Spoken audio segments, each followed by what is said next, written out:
Guys, this is going to be my first tutorial video, so if you like what you see then let me know, I'll make some more. I'm going to talk to you about some 3D cave. I've had some questions about how I made my 3D cave and I used some tape and all that, and I'll show you. Also got some pellet swap ideas for Aeras, yeah, I'll show you that, and also some footstop ideas and a few of the 3D printed parts I'll be doing at uni. I'm about to finish a mechanical engineering degree, so that should give you some idea of where I'm coming from. So, the 3D cave. I'm going to use this as my flatmate's new board. It's a brand new Banks Funk. It's got a bit of 3D cave on the sides here already. Set it up with city slashes and some calibers for him. I think he'll like it. He's only a beginner, so he doesn't really know what he's looking for. I thought that was a good place to start. Yeah, so what he wants is effectively what I've done on this board. I'll show you in a sec. This is the board I've had going for a long time.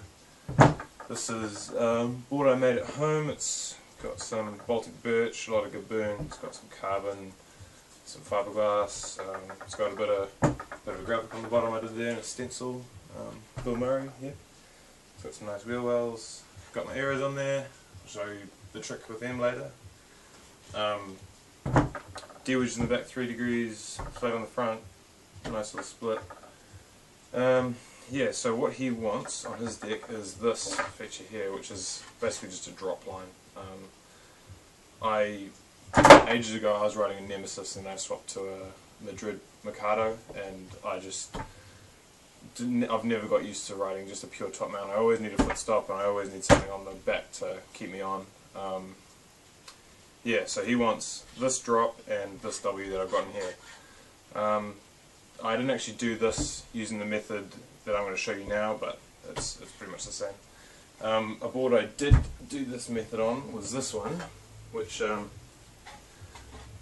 group called Chalkboards made me in Christchurch. They're a group of kids at one of the high schools here. I designed the shape. They built it for me and gave it to me, so it's pretty cool.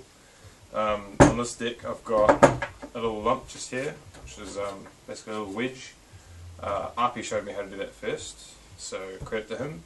I've also got a little, same thing up in the back here, just a little drop feeling thing, also good for kicking up the tail. Yeah, and a little nose, that's always cool, and footstop, I'll show you that later as well. Yeah, on this one I got some flip Paris to make it easier to drift. Got a 40 degree on the back, 48 on the front, which is quite a big split. I think it feels good on such a short wheelbase. This one's 23.5, so pretty short wheelbase. Yeah, that one's actually really fun to drift. Really snappy drifts. So thanks. Here it is. So what I use for it is this stuff here, which is Scotch indoor mounting tape. Now some of the other tapes you can get, they're compressed. Alright, so the camera just ran out of battery. When it cut out I was just saying that a lot of other tapes can compress a bit. This stuff tends to not compress. It's the Scotch indoor stuff, like I just said. Yeah, so I'm going to start off doing the W first. Yep.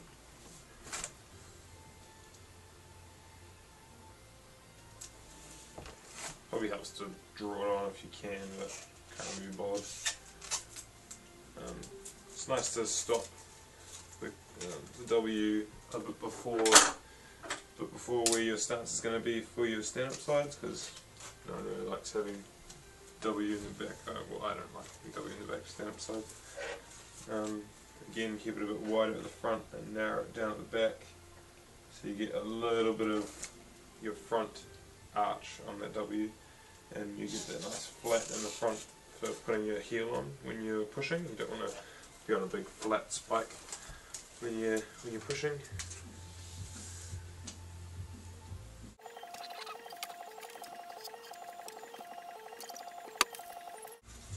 Now he only wants quite a mellow W, so I'm only going to use one layer, but don't be afraid to layer it up. And if you want to do that, then make sure you go over the gaps between the different pieces, so you don't get, yeah, just so it sticks on better. You can see it peels off quite easily, but once you've got it stuck down, it sticks down pretty good. Especially on this Formica, it's really nice.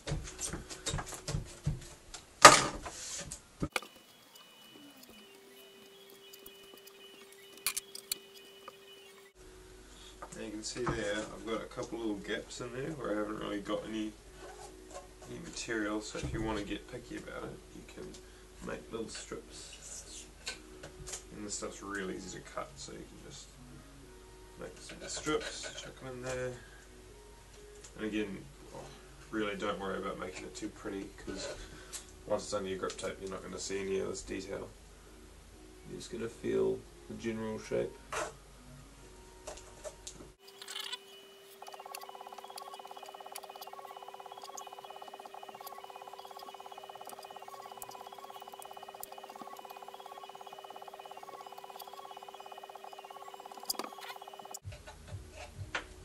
That's looking pretty good. So you can see that it's still not particularly pretty, but it will definitely do the job. Now what you want to do, once you've got the general shape down, is you don't want your grip tape to have to come along to the edge of it and step down and go along. You want it to be nice and smooth like it is on the other one. So what you do is you go along, hold the knife at an angle, and just saw it along, and just take off that edge, just add a little chamfer. That'll just help the grip tape go around the corner.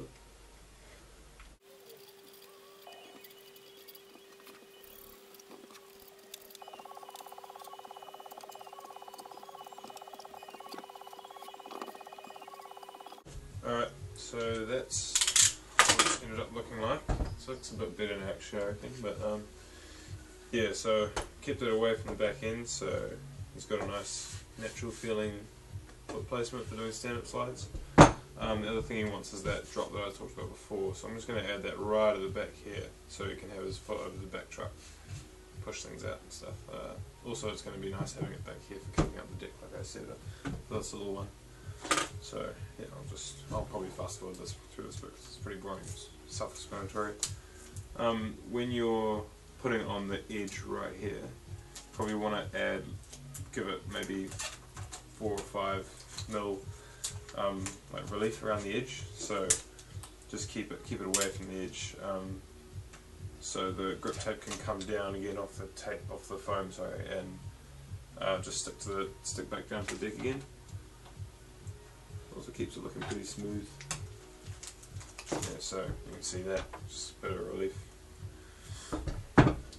This bit's going to be a bit taller than the other one, so there's some real geography there for him to use. There we go, looks like that. I'm going to cut the edges.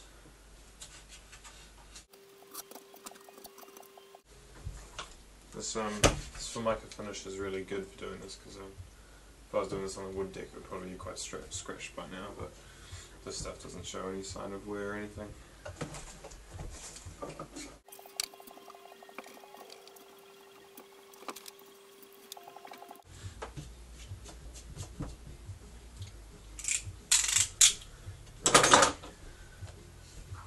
So it's like that. So his front foot's going to be there.